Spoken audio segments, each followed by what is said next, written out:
ಸಮನ್ವಯ ಸಮಿತಿ ಕನ್ನಡವೇ ಸತ್ಯ ಪ್ರತಿಷ್ಠಾನ ಗದ್ಯ ಬರೆಹದ ಮಿಂಚುಗೊಂಚಲು ಯೂಟ್ಯೂಬ್ ಪ್ರಸಾರ ಮಾಲೆ ಮಾವು ಬೇವು ಕಥಾ ಸಂಕಲನ. ಕಥೆಯ ಶೀರ್ಷಿಕೆ ದೊಡ್ಡಮ್ಮ. ಲೇಖಕಿ ಶ್ರೀಮತಿ ನಾಗರತ್ನ ಚಂದ್ರಶೇಖರ. ಧ್ವನಿ ಪ್ರಸ್ತುತಿ ಶ್ರೀಮತಿ ನಾಗರತ್ನ ಚಂದ್ರಶೇಖರ.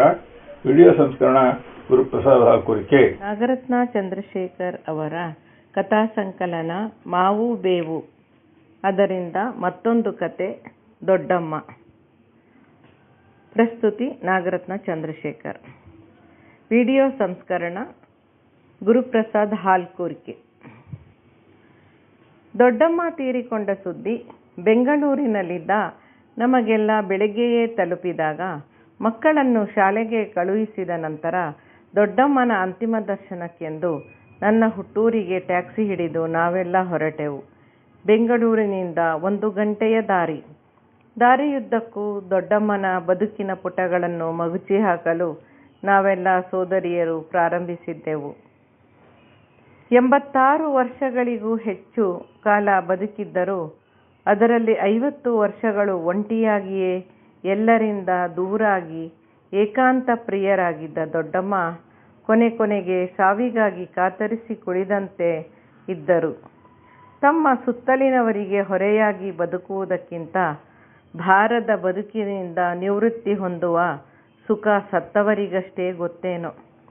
ಅವರು ವಾಸವಿದ್ದ ಪುಟ್ಟ 2 ಕೋಣೆಗಳ ಮನೆಯ ಗೋಡೆಗಳೊಳಗೆ ಅವರ ಸುದೀರ್ಘ ಜೀವನದ ಅದೆಷ್ಟು ನಿಟ್ಟುಸಿರುಗಳು ಬಚ್ಚಿಟ್ಟುಕೊಂಡಿದ್ದವು. ದೊಡ್ಡಮ್ಮ ತಮ್ಮ ಸಾವನ್ನು ಅತ್ಯಂತ ನಿರ್ದಯ ದೃಢ ನಿಶ್ಚಯಗಳಿಂದ ಕೈಯಾರೆ ಸ್ವಾಗತಿಸಿಕೊಂಡಿದ್ದು ಮಾತ್ರ ಎಲ್ಲರಿಗೂ ತೀರಾ ಅನಿರೀಕ್ಷಿತವಾಗಿತ್ತು. ಅವರ ಸಾವಿನಲ್ಲಿ ಎಂಥದೋ ಗಡಿಬಿಡಿ ಸಂಶಯ ನೋಡಿದವರಿಗೆ ಕಂಡುಬರುತ್ತಿತ್ತೇನೋ ನಿಜ. ಸತ್ತ ಶವದ ಮುಂದೆ ಕುಳಿತು ಕಣ್ಣೀರು ಸುರಿಸುವ ಜನ ಊರಲ್ಲಿ ಯಾರೂ ಇರಲಿಲ್ಲ. ಕರ್ತವ್ಯದ ಕರೆಗೆ ಓಗೊಟ್ಟು ಬಂದ ರಕ್ತ ಸಂಬಂಧಿಗಳು ಮಾತ್ರ ಆ ಒಂದು ಹಿರಿಜೀವಕ್ಕೆ ಕಡೆಗೂ ಮುಕ್ತಿ ಸಿಕ್ಕ ಸಮಾಧಾನವನ್ನು ಅನುಭವಿಸಿರಬಹುದು ಅಷ್ಟೆ. ದೊಡ್ಡಮ್ಮನ ಸಾವಿನ ನಿಗೂಢತೆಯನ್ನು ಕೆದಕುವ ಕುತೂಹಲ ಯಾರಿಗೂ ಇರಲಿಲ್ಲ. ಅದು ಸಹಜ ಸಾವೋ ಆತ್ಮಹತ್ಯೆಯೋ ಎನ್ನುವ ಪ್ರಶ್ನೆಯನ್ನು ಕೇಳುವ ಧೈರ್ಯವೂ ಯಾರಿಗೂ ಇದ್ದಂತಿರಲಿಲ್ಲ. 85ರ ಮುದುಕರು ಸಾಯುವುದು ಸಹಜ, ನೈಸರ್ಗಿಕ ಎಂಬುದಷ್ಟೇ ಎಲ್ಲರೂ ಮಾಡುವ ತರ್ಕ.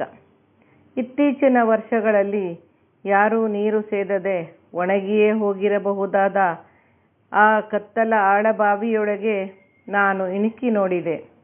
ಆಳದಲ್ಲೆಲ್ಲೋ ದೊಡ್ಡಮ್ಮನ ದೇಹದಿಂದ ಬಸಿದ ರಕ್ತ ಹನಿಗಳು ಕಲ್ಲಿಗಂಟಿರಬಹುದು. ಕನಸುಗಳೆಲ್ಲ ಸತ್ತು ಹೋದ ಅವರ ಹೃದಯದೊಳಗೆ ವರ್ಷಗಟ್ಟಲೆ ಹೆಪ್ಪುಗಟ್ಟಿದ ಮೌನ ರಾಗಗಳು ಅಲ್ಲೆಲ್ಲೋ ಬಿಡುಗಡೆಗೊಂಡು ಚಲಿಸುತ್ತಿರಬಹುದೆಂಬ ಹುಚ್ಚು ಕಲ್ಪನೆ ನನ್ನಲ್ಲಿ ಆ ಕ್ಷಣ ಸುಳಿದು ಹೋಯಿತು. ಭಾವಿಗಳು ಬದುಕಿದವರಿಗಷ್ಟೇ ಅಲ್ಲ, ಸಾಯುವವರಿಗೂ ಆಪ್ತವೆನಿಸುವುದೆಂಬ ಸತ್ಯ ದೊಡ್ಡಮ್ಮನ ಪಾಲಿಗೆ ನಿಜವಾಗಿತ್ತು. ಪ್ರಾಯದಲ್ಲಿ ಸುಂದರವಾಗಿದ್ದ ದೊಡ್ಡಮ್ಮ ಮದುವೆಯಾಗಿ 1 ಮಗುವಿನ ತಾಯಿಯಾಗಿ ಸುಖ ಸಂಸಾರದ ಕನಸು ಕಾಣುತ್ತಿದ್ದಾಗಲೇ ಗಂಡನ ಅಕಾಲ ಮರಣದಿಂದ ಚಿಕ್ಕ ವಯಸ್ಸಿನಲ್ಲೇ ವಿಧವೆಯಾದದ್ದು ದುರ್ವಿಧಿ. ಚಿಕ್ಕ ಪ್ರಾಯದಲ್ಲೇ ಗಂಡನನ್ನು ಕಳೆದುಕೊಂಡು ಚಿಕ್ಕ ಮಗಳನ್ನು ಸಾಕಿ ಬೆಳೆಸಿ ಮದುವೆ ಮಾಡಿಕೊಟ್ಟಿದ್ದರು. ಅಲ್ಲಿಯವರೆಗೂ ಅವರು ಎದುರಿಸಿದ ಕಷ್ಟ ಪರಂಪರೆಗಳಿಗೆ ಲೆಕ್ಕವಿರಲಿಲ್ಲ. ಪುಣ್ಯವಶಾತ್ ಸಾಕಷ್ಟು ಆಸ್ತಿ ಪಾಸ್ತಿಯವರ ಪಾಲಿಗಿತ್ತು. ದುರಂತವೆಂದರೆ ಮಗಳು ತನ್ನ 5 ಮಕ್ಕಳನ್ನು ಅನಾಥರಾಗಿಸಿ ಕಣ್ಣು ಮುಚ್ಚಿಕೊಂಡಾಗ ಮತ್ತೊಮ್ಮೆ ದೊಡ್ಡಮ್ಮ ಆ 5 ಮೊಮ್ಮಕ್ಕಳ ಜವಾಬ್ದಾರಿಯನ್ನು ತಮ್ಮ ತೆಕ್ಕೆಗೆ ತೆಗೆದುಕೊಳ್ಳಬೇಕಾಯಿತು. ಹೀಗೆ ಒಂಟಿಯಾಗೇ ಬದುಕಿನ ಸವಾಲುಗಳ ಸರಮಾಲೆಯನ್ನು ಎದುರಿಸಿ ಅದರೊಡನೆ ಸೆಣಸಾಡುತ್ತಾ ತಮ್ಮ ನೀರಸ ಬದುಕಿನಲ್ಲೂ ಅರ್ಥ ಹುಡುಕುವ ವ್ಯರ್ಥ ಪ್ರಯತ್ನ ಮಾಡುತ್ತಿದ್ದರು. ಸ್ವಭಾವತಃ ಸಿಡುಕು ಒರಟನವಿದ್ದರೂ ತಾಯಿಯನ್ನು ಕಳೆದುಕೊಂಡು ಅಜ್ಜಿಯ ಆಸರೆಯಲ್ಲಿ ಬೆಳೆಯುತ್ತಿದ್ದ ನನ್ನಮ್ಮನೊಡನೆ ಅವರಿಗೆ ಪ್ರೀತಿ ವಾತ್ಸಲ್ಯಗಳಿದ್ದವು. ಅಮ್ಮನ ಮನೆಯ ಹಿಂಭಾಗದಲ್ಲೇ ಇದ್ದ ದೊಡ್ಡಮ್ಮ ಹೀಗಾಗಿ ನಮ್ಮ ಕುಟುಂಬದೊಡನೆ ಬೆರೆತು ಹೋಗಿದ್ದರು. ನನಗೆ ಬುದ್ಧಿ ಬಂದಾಗಿನಿಂದಲೂ ನಾನು ದೊಡ್ಡಮ್ಮನ ಜೊತೆಯಲ್ಲಿ ದಿನದ ಸ್ವಲ್ಪ ಭಾಗವನ್ನು ಕಳೆಯುತ್ತಿದ್ದೆ. ಅವರ ವಠಾರದಲ್ಲಿದ್ದ ಬಾಡಿಗೆಗಿದ್ದ ನನ್ನ ಬಾಲ್ಯದ ಗೆಳತಿಯ ಒಡನಾಟಕ್ಕಾಗಿ ನಾನು ದೊಡ್ಡಮ್ಮನ ಮನೆ ಅಂಗಳದಲ್ಲಿ ಸಂಜೆ ಇರುತ್ತಿದ್ದೆ. ಬಾಡಿಗೆದಾರರ ಮೇಲೆ ಒಳ್ಳೆ ಹಿಡಿತವಿಟ್ಟಿದ್ದ ದೊಡ್ಡಮ್ಮನೆಂದರೆ ಅವರಿಗೆಲ್ಲ ಭಯಮಿಶ್ರಿತ ಗೌರವ. ವಠಾರದಲ್ಲಿ ಬಾವಿ ಇದ್ದರೂ ನಲ್ಲಿ ನೀರಿಗಾಗಿ 4-5 ಮನೆಯವರು ಆಗಾಗ ಜಗಳಕ್ಕೆ ನಿಲ್ಲುತ್ತಿದ್ದರು. 45 ವರ್ಷಗಳ ಹಿಂದೆ 15-20 ರು ಬಾಡಿಗೆ ಕೊಡಲು ಕಷ್ಟಪಡುತ್ತಿದ್ದ ಜನರಿಗೆ ಲೈಟು ನೀರಿಗಾಗಿ ಹೋರಾಡಬೇಕಾದ ಪರಿಸ್ಥಿತಿ. ರಾತ್ರಿ 10 ಗಂಟೆಯ ನಂತರ ಮೇನ್ ಸ್ವಿಚ್ ಆರಿಸಿದ ಮೇಲೆ ಮಕ್ಕಳಿಗೆ ವಠಾರದ ಮನೆಗಳಲ್ಲಿ ಚಿಮಣಿ ದೀಪವೇ ಗತಿ. ಮನೆ ಬಾಡಿಗೆಯಿಂದ ಜೀವನ ಸಾಗಿಸಬೇಕಾದ ದೊಡ್ಡಮ್ಮನಿಗೆ ಜಗಳಗಂಟೆಯ ಪಟ್ಟ ಕೊಟ್ಟರೂ ವ್ಯಥೆ ಇರಲಿಲ್ಲ. 5 ಮೊಮ್ಮಕ್ಕಳ ಮದುವೆ, ಮತ್ತೊಂದು ಎಂದು ಅವರು ಬದುಕನ್ನೆಲ್ಲ ನೇರ ಮಾಡಲು ನಿಂತಿದ್ದರು. ಅಳಿಯ ಸುಖವಾಗಿ ಇನ್ನೊಂದು ಮದುವೆಯಾಗಿ 2ನೇ ಸಂಸಾರದೊಂದಿಗೆ ನಿಶ್ಚಿಂತನಾಗಿ ಬದುಕಿದ್ದ. ಮೊಮ್ಮಕ್ಕಳೆಲ್ಲ ಮದುವೆಯಾಗಿ ಹೋದದ್ದೇ ದೊಡ್ಡಮ್ಮ ಮತ್ತೆ ಒಂಟಿಯಾದರು. ಅರ್ಧ ಆಯುಷ್ಯನ್ನೆಲ್ಲ ಕಷ್ಟ ಕಾರ್ಪಣ್ಯಗಳಲ್ಲೇ ಕಳೆದರೂ ಕಡೆಗೆ ಉಳಿದದ್ದು ಸುಖದ ಮರೀಚಿಕೆಯಾಗಿ ಒಂಟಿತನ, ಏಕಾಂಗಿ ಬದುಕು. ದೊಡ್ಡಮ್ಮನ ಕೈ ಅಡುಗೆಯ ರುಚಿ ಮಾತ್ರ ಮರೆಯುವಂಥದ್ದಲ್ಲ. ಅದರಲ್ಲೂ ಹಿತ್ತಲಲ್ಲಿ ಸಿಗುವ ಬೆರಕೆ ಸೊಪ್ಪುಗಳನ್ನೆಲ್ಲ ಸೋಸಿ ಪಲ್ಯ ಮಾಡಿದರೆಂದರೆ ನಾನು ಹಾಜರಾಗುತ್ತಿದ್ದೆ. ಈರುಳ್ಳಿ ಒಗ್ಗರಣೆ ಹಾಕಿ ತೆಂಗಿನ ತುರಿ ಉದುರಿಸಿದ್ದ ಸೊಪ್ಪಿನ ಪಲ್ಯ ಒಂದು ತಟ್ಟೆ ತುಂಬ ತಿಂದು ನಾನು ನೀರು ಕುಡಿದರೆ ಅವರಿಗೆ ಅದೆಂಥದೋ ಸಮಾಧಾನ, ಆನಂದ. ಈಗಿನ ಪಿಜ್ಜಾ, ಬ್ರೆಡ್ಡು, ಕ್ಯಾಡ್ಬರೀಸ್, ಚಾಕ್ಲೇಟುಗಳ ಹೆಸರೇ ಗೊತ್ತಿಲ್ಲದ ಆ ಕಾಲದಲ್ಲಿ ನನಗಂತೂ ವಾರಕ್ಕೊಮ್ಮೆ ಸಿಗುತ್ತಿದ್ದ ಈ ಸೊಪ್ಪಿನ ಪಲ್ಯ ಸ್ವರ್ಗ ಸಮಾನವೆನಿಸಿತ್ತು. ನುಚ್ಚಿನುಂಡೆ, ಮುರುಕು ರೊಟ್ಟಿ, ಪಾಯಸ ಇಂಥ ಅದೆಷ್ಟೋ ತಿಂಡಿಗಳು ದೊಡ್ಡಮ್ಮನ ಅಡಿಗೆ ಮನೆಯಲ್ಲಿ ನಾನು ಕಾಯಂ ಅತಿಥಿಯಾಗುವಂತೆ ಮಾಡಿತ್ತು. ಅದಾಗಲೇ ವೃದ್ಧಾಪ್ಯದ ಆಯಾಸದಿಂದ ಬಳಲುತ್ತಿದ್ದ ಅವರಿಗೆ ನಾನು ಆಗಾಗ ಸಹಾಯ ಮಾಡುತ್ತಿದ್ದೆ. ಅವರ ಬಿಳಿ ಕೂದಲನ್ನು ಬಾಚಿ ಪುಟ್ಟ ಜಡೆ ಹಾಕುತ್ತಿದ್ದೆ. ಕೋಣೆ ಗುಡಿಸಿ, ಹಾಸಿಗೆ ಹೊದಿಕೆ ಜಾಡಿಸಿ ಸ್ವಚ್ಛ ಮಾಡುತ್ತಿದ್ದೆ. ಅಂಗಡಿಯಿಂದ ಸಣ್ಣ ಪುಟ್ಟ ಸಾಮಾನು ತಂದುಕೊಡುತ್ತಿದ್ದೆ. ಅವರು ಹೇಳುತ್ತಿದ್ದ ರಸಭರಿತ ಕಥೆಗಳನ್ನು ಕುತೂಹಲದಿಂದ ಶ್ರದ್ಧೆಯಿಂದ ಕೇಳುತ್ತಿದ್ದೆ. ಕೋಪ ಬಂದಾಗ ನನ್ನ ಮೂತಿ ತಿವಿದು, ಪೆದ್ದು ಮುಂಡೇದೆ, ಚೆನ್ನಾಗಿ ಓದಿ ಕಾಲೇಜು ಪ್ಯಾಸು ಮಾಡಿಕೊ, ಒಳ್ಳೆ ಗಂಡ ಸಿಗ್ತಾನೆ ಎನ್ನುತ್ತಿದ್ದರು.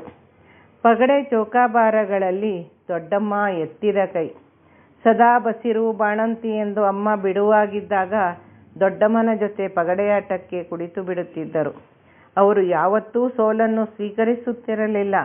ಅಂತಹ ಸಂದರ್ಭ ಬಂದರೆ ಆಟ ಕೆಡಿಸಿ ಸಿಟ್ಟಿನಿಂದ ಹೊರಟು ಹೋಗುತ್ತಿದ್ದರು. ಸ್ವಲ್ಪ ಮ್ಯಾಜಿಕ್ ಟ್ರಿಕ್ ಕೂಡ ಮಾಡುತ್ತಿದ್ದರೇನೋ.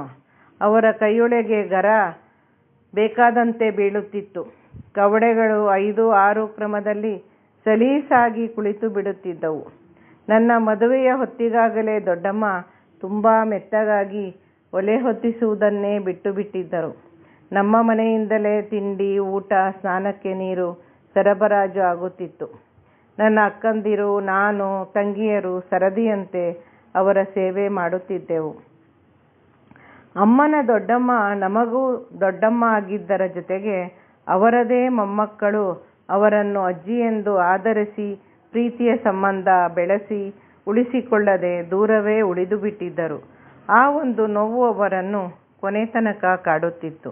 ಅವರು ಸತ್ತರೆ ಆಸ್ತಿ ಸಿಗಬಹುದೆಂಬ ಒಂದು ದುರಾಸೆಗೆ ಸಿಕ್ಕಿ 2 ಗಂಡು ಮೊಮ್ಮಕ್ಕಳು ಬದುಕಿದ್ದಾಗಲೇ ಯೋಜನೆಗಳನ್ನು ಹಾಕಿಕೊಂಡಿದ್ದರು.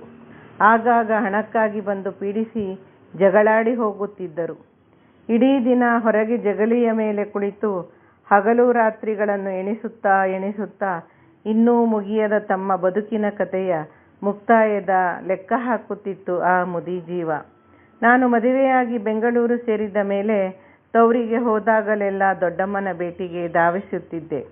ನಾನೆಂದರೆ ಅವರಿಗೆ ವಿಶೇಷ ಪ್ರೀತಿ, ಕಾಲೇಜು ಕಲಿತವಳೆಂಬ ಅಭಿಮಾನ. 5-10 ರೂಪಾಯಿ ರವಿಕೆಯ ಕಣ, ತೆಂಗಿನಕಾಯಿ, ಬಾಳೆಹಣ್ಣಿನ ಬಾಗಿನ ನಾನು ಊರಿಗೆ ವಾಪಸ್ಸು ಬರುವಾಗ ಅವರಿಂದ ತೆಗೆದುಕೊಂಡು ಆಶೀರ್ವಾದ ಪಡೆದು ಬರುತ್ತಿದ್ದೆ. ವರ್ಷಗಳು ಉರುಳುತ್ತಿತ್ತು. ತಂಗಿಯರ ಮದುವೆಯೂ ಆಗಿ ಅಮ್ಮನ ಮನೆಯಲ್ಲಿ ದೊಡ್ಡಮ್ಮನಿಗೆ ಊಟ ತಿಂಡಿ ಸರಬರಾಜು ಮಾಡುವ ಜನರೆಲ್ಲ ಖಾಲಿಯಾದಾಗ ಅಮ್ಮ ಸ್ವತಃ ತಾನೇ ತಂದಿಟ್ಟು ಹೋಗುತ್ತಿದ್ದರು. ಸಾವಿನ ಮನೆಯ ಕದ ತಟ್ಟಿ ಸಹನೆ ಕಳೆದುಕೊಂಡ ದೊಡ್ಡಮ್ಮ ತಮ್ಮದೇ ನೀರಿಲ್ಲದೆ ಒಣಗಿ ಹೋಗಿದ್ದ ಬಾವಿಗೆ ಬಿದ್ದು ತಮ್ಮ ನೀರಸ ಒಂಟಿ ಬದುಕಿಗೊಂದು ಪರಿಹಾರ ಕಂಡುಕೊಂಡಿದ್ದು ಮಾತ್ರ ಕರುಣಾಜನಕವಾದದ್ದು. ಯಾವುದೇ ಉದ್ದೇಶ ಗುರಿ ಇಲ್ಲದ ಒಂಟಿ ಬದುಕು ಬಾಳುವುದು ಒಂದು ಘೋರ ಶಿಕ್ಷೆಯೇ ಸರಿ. ಆದರೆ ಅದಕ್ಕೆ ಅವರು ಹುಡುಕಿದ ಪರಿಹಾರ ಮಾತ್ರ ಯಾರ ಊಹೆಗೂ ನಿಲುಕಿರಲಿಲ್ಲ.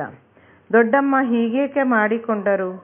ಈ ಪ್ರಶ್ನೆಗೆ ಎಷ್ಟು ವರ್ಷ ಕಳೆದರೂ ಯಾರೂ ಉತ್ತರ ಕೊಡಲಾರರು. ಪ್ರಶ್ನೆ ಹಾಕಿಕೊಂಡವರಷ್ಟೇ ಉತ್ತರಗಳನ್ನು ಹುಡುಕಿಕೊಳ್ಳಬೇಕು. ವೃದ್ಧಾಪ್ಯ ಒಂದು ಶಾಪವೇ? ಅವರ ಶಾಪ ವಿಮೋಚನೆಯ ದಾರಿಗಳನ್ನು ಹುಡುಕುತ್ತಾ ನನ್ನ ವಯಸ್ಸು ಏರುತ್ತಿದೆಯಲ್ಲ ಎನ್ನುವ ಭಯ ಮೂಡಲಾರಂಭಿಸಿದೆ. ನಮಸ್ಕಾರ.